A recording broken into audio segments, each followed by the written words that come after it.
A guitar-playing singer with very long hair had it all cut away recently. When asked why his head had been barbered, he said, there's a film that I wanted to see.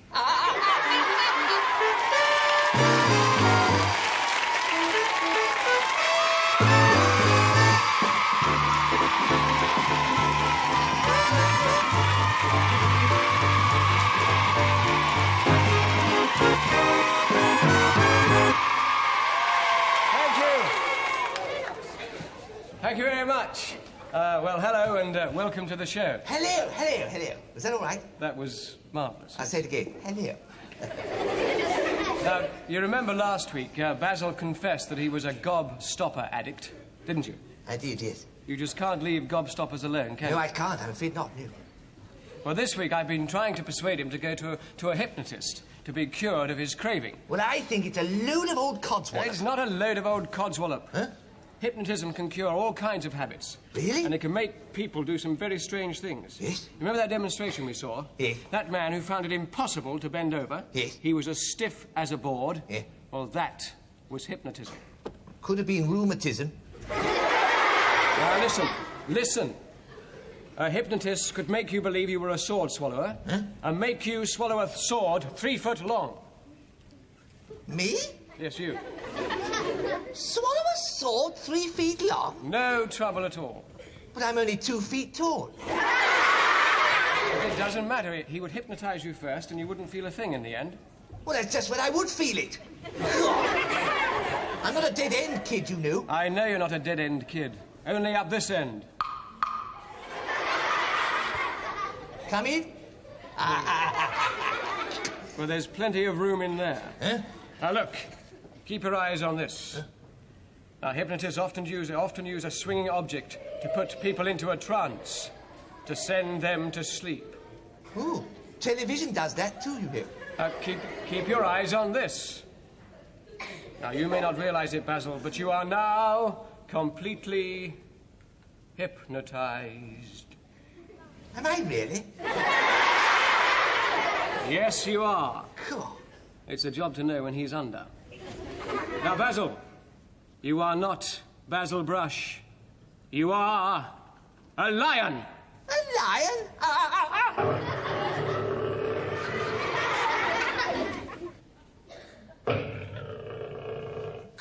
I'm not Metro Goldwyn Mayer. I'm 20th Century Fox. Stop being a lion. You are now an express train thundering through a station. Hey, wait a minute.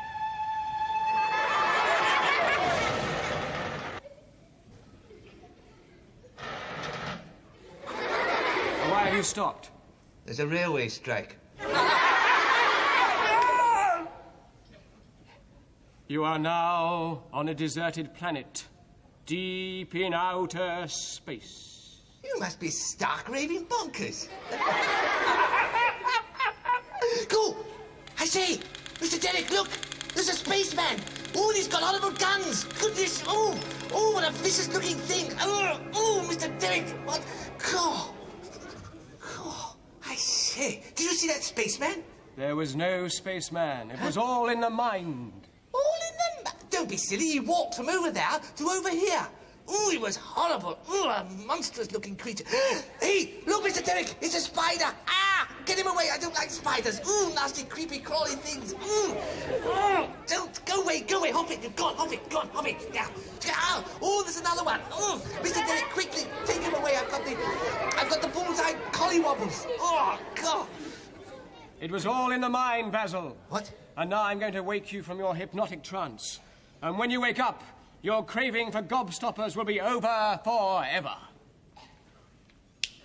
Wake up. Cool. Oh, hello, Mr. Derek. Hello. Cool, Mr. Derek. I had a most terrible dream, you know. Yes? Yes, I dreamt about trains and lions and all sorts of spiders. Ugh, well, no, it's all right, Basil. I hypnotized you. Huh? And I've cured you of your craving for gobstoppers forever. Really? Yes. Well, isn't that... I must say, I do feel much better. I say, I could do with one thing, though. What's that? You haven't got a bullseye, have you? Oh, I love a bullseye. Go on, you must have a bullseye I can't somewhere. bear it. Ladies and gentlemen, here are the fabulous Tremeloes!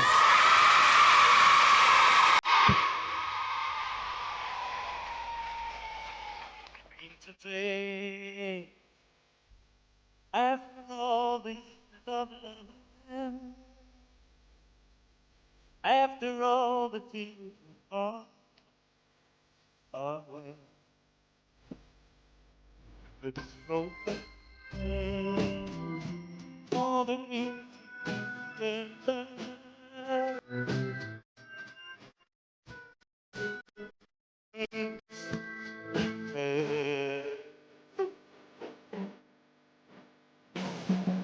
I remember you with a loving way in your eyes, in your face, and I think about a man with a lot to say. In my mind, in my place.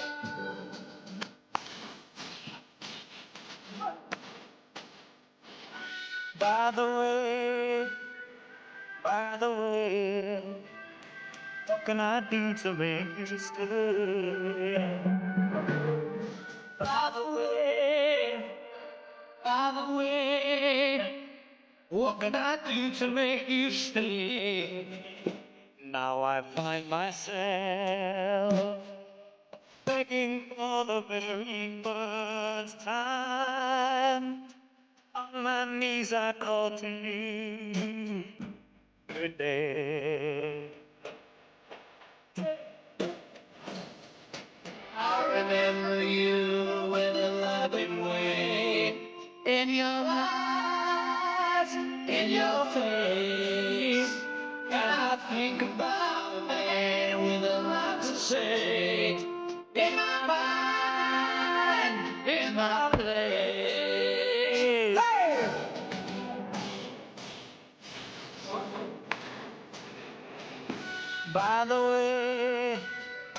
By the way, what can I do to make you stay? I wanna be, yeah! By the way, what I do to make you stay? By the way,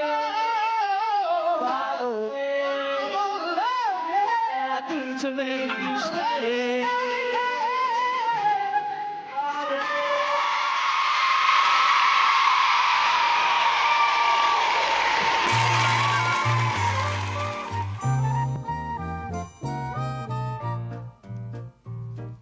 Whenever I feel afraid, I hold my head erect and whistle a happy tune, and no one will suspect I'm afraid.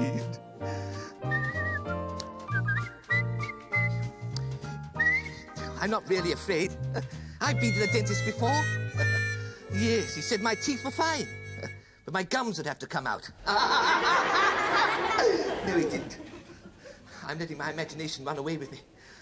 I wish this was an American dentist. Some very good dentists in America. One yank, and they're out.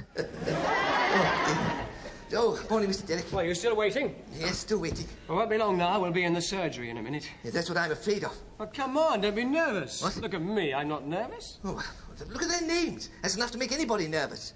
Tug 'em, pull 'em, drill 'em, and fill 'em. Cool. Good morning. Good morning, nurse. Mr. Fowlds? That's right, nurse. You made an appointment for 11 o'clock, didn't you? That's right. No point in suffering with a bad tooth, is there? Get it over with, that's what I say.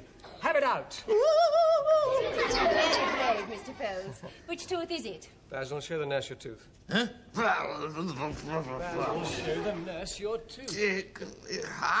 Hey, Guang, why are you back now?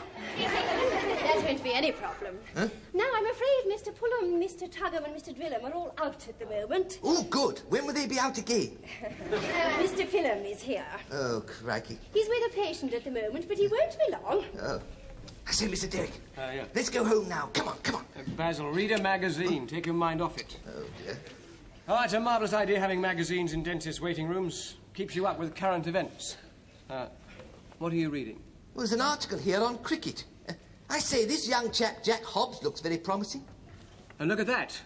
Wilfred Rhodes only took 6 hours to get them all out. And the stumps were drawn at 6:30. Oh, God. I say, I thought you said to just take my mind off Basil, it. come on, don't be a baby. I think nothing of going to the dentist. Well, I don't think much of it either. There's no point in hanging on to a bad tooth, is there? If it was my tooth, I'd have it out. Well, I'd have it out if it was your tooth. Basil, cheer up and have a sweet. Oh, thank you, Mr. Dick. Oh. Oh, no, you mustn't have a sweet. Huh? Not with your bad tooth. Ah, what a life. God. Dear, oh dear. Is it nice? Delicious. Bull's eyes are my favourite. Mine, too.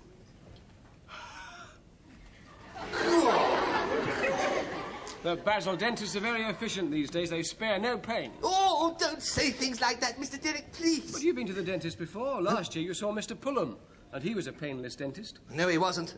I bit his finger. He didn't half yell.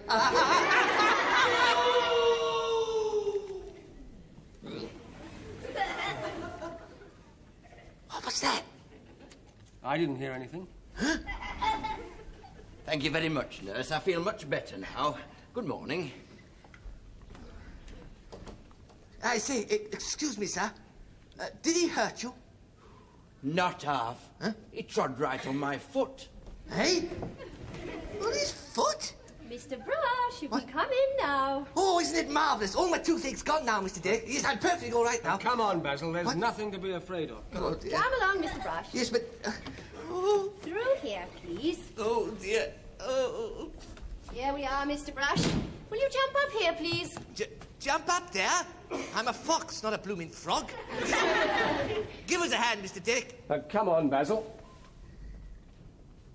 There we are, Mr. Brush. Comfortable? Yes, thank you, Ness. Mr. Phelan won't be a moment. Oh, dear. He's new here, but he's very good. I believe. He's not a student, is he? Oh, no, he's a practicing dentist. Well, he's not going to practice on me. Come on, Mr. Dick, let's go. Stay where you are. Look, What? there's nothing to be afraid of. Excuse me while I get Mr. Phelan's instruments. Instruments? Here am I with raging toothache and he's going to strike up the band. She meant his dental instruments. Oh, I can't stand those. The probes and the drills and the spatulas. Not to mention the forceps. The forceps? I said not to mention the forceps. Hey, Basil. Look, those false teeth over there look very real, don't they? Yes. My friend Freddie had a false tooth. Right in the front, but you couldn't tell. Well, how did you know it was false? It just came out in the conversation. My father had very beautiful teeth. Yes, they shone like stars. And they came out every night. Good morning, Mr. Brown. Hey, Basil, he doesn't look very happy, does he? Huh? Well, he's been looking down in the mouth all morning. Now, Miss Brush, let's take a look, shall we? Yes, except for the bad one at the back, they all look absolutely splendid. But you do need one small filling. Filling? I hope you know the drill. Ooh. You had that tooth filled before, Mr. Brush? No. Funny, there's gold on me drill. Hey, you've drilled down to me back collar stud. It's a boring job, isn't it? That's it. Filling, please, nurse.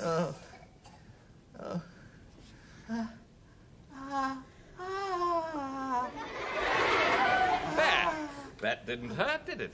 No, not in the slightest. Marvellous. Now we'll take out that bad one. Oh, right here. Little local anaesthetic first.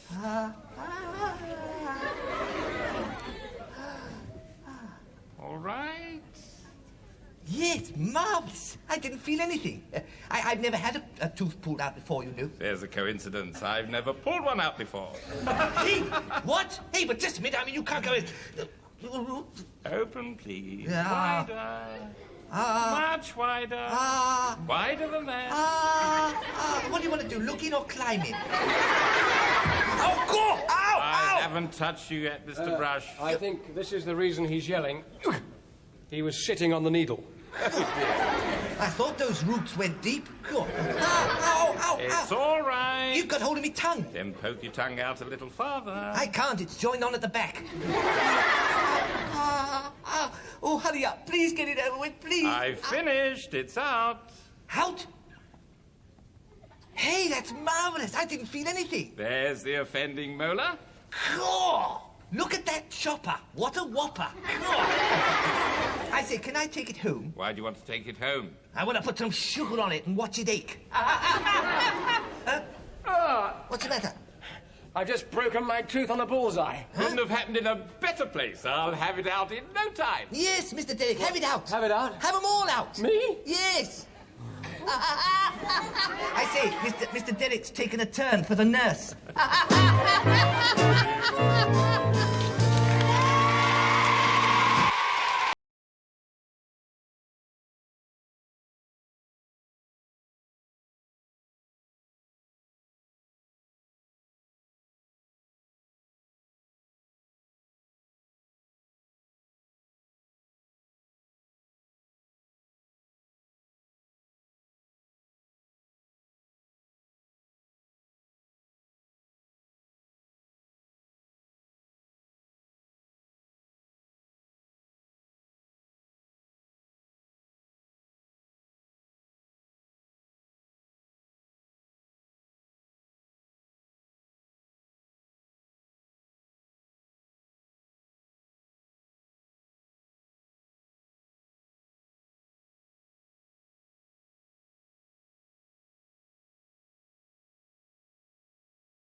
Right.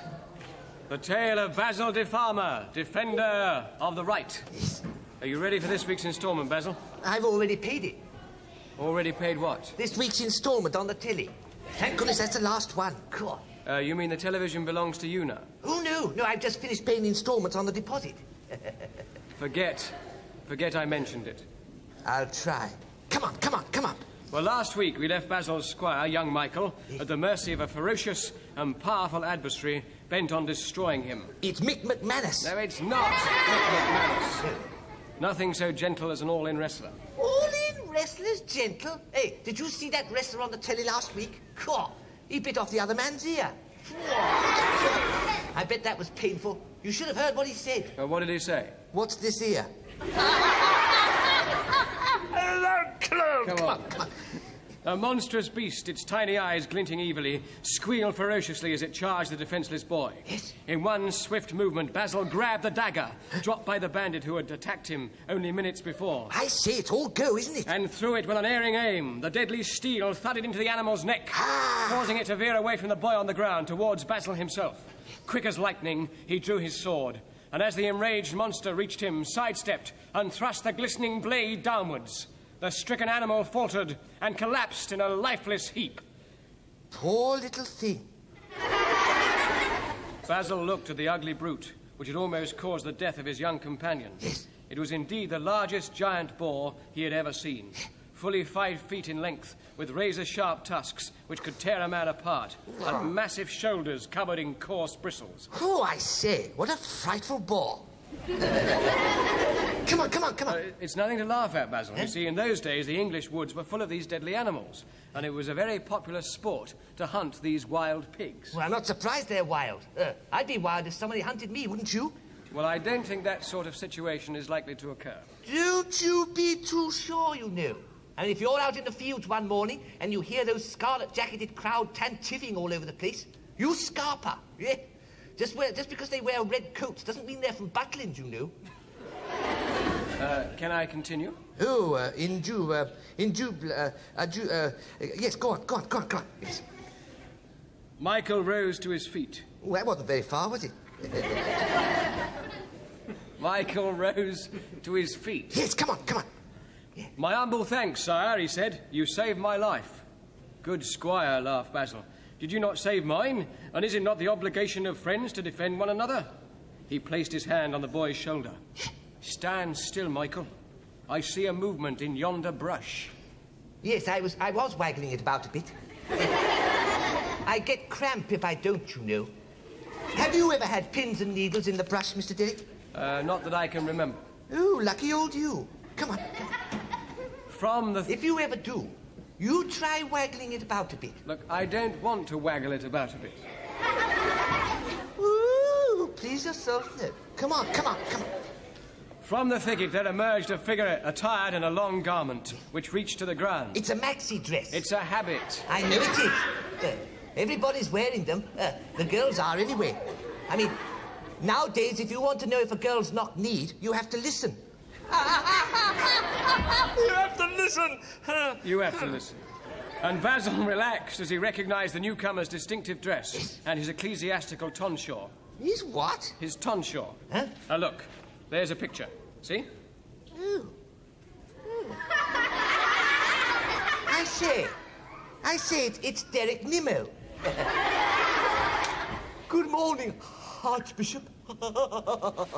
Look, Derek Nimmo wasn't even born then. This is a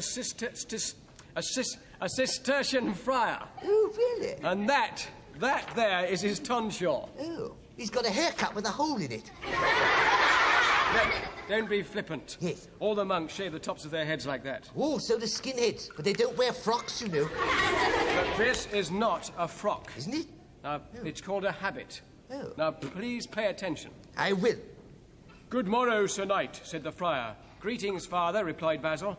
The friar looked at the carcass of the giant boar. Yeah. Verily, my son, he said, thou art courting disaster, hunting in these woods. This land and every living creature thereon doth belong to that bad-tempered scoundrel, Sir Simon de Begred.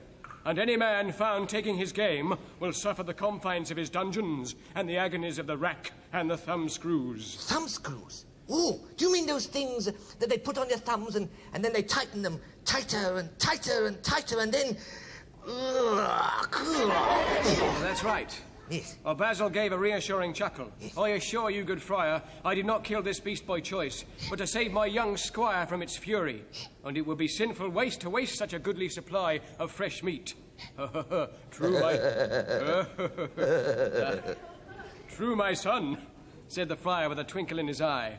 My brothers at the monastery would welcome such a bountiful addition to their larder.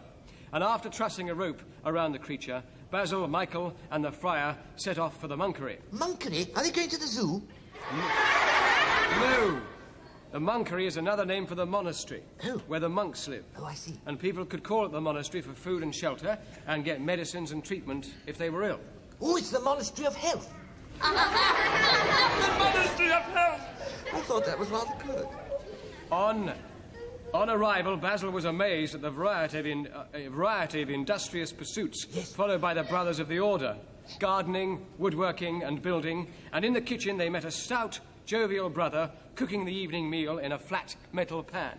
He was a friar. Of course he was a friar. And he was the monastery's cook, too. Oh, he was a chipmunk. Come on. Basil and Michael were admiring the work of the scribes, seated at a tall desk, and delicately tracing an illuminated address with a quill pen on fine parchment. Oh, my father had an illuminated address once. Did he? Yes, his house caught fire. Yes, he nearly made an ass of himself.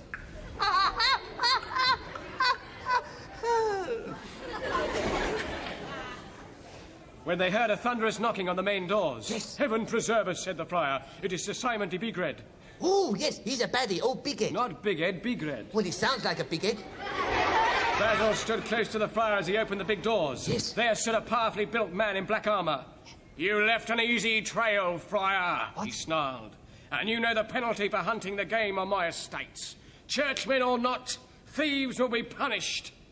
You cannot enter the monastery in anger, Sir Simon, cried the friar. This place is sanctuary, sanctuary. Thank you very much for the entry. Thank you very much. Come on. Would you commit the sin of sacrilege? Me? Certainly not. No, not you, Sir Simon. Oh, Big Head. Bigred. Yes, that's right, Big Head. Yes. Wait, father, said Basil, pushing the friar to one side. Let me handle this ill-mannered fellow. Ill-mannered, shouted the Black Knight. I'll teach you to keep a civil tongue in your head. And raising a heavy spike-studded mace, he left at Basil with murder in his heart. Oh. Well, that's it for this week, Basil. But old Big Head's going to bash him on the bonds with an iron mouse. Not mouse, mace. He's got more than one? Oh, that's worse still. Well, listen next week to another thrilling episode of Basil de Farmer, Defender of the Right. Oh, boy. Basil faces unafraid Sir Simon de Bigred. Read what happens next so I can tell me Uncle Fred. His courage never falters, many times we've heard it said. Villains used to tremble when they heard his name. He stands his ground unflinchingly to save the friendly friar. But he hasn't got his sword on, now the fat is in the fire. He has no time to call for aid. Hang on, I'll send a wire. And everywhere he went, they heard his battle cry. He was a brave man. Basil the farmer, the man in shining armour, fought against injustice with his sword held high. And all his enemies used to tremble at the knees. And everywhere he went, they heard his battle cry. Have that tune, boys!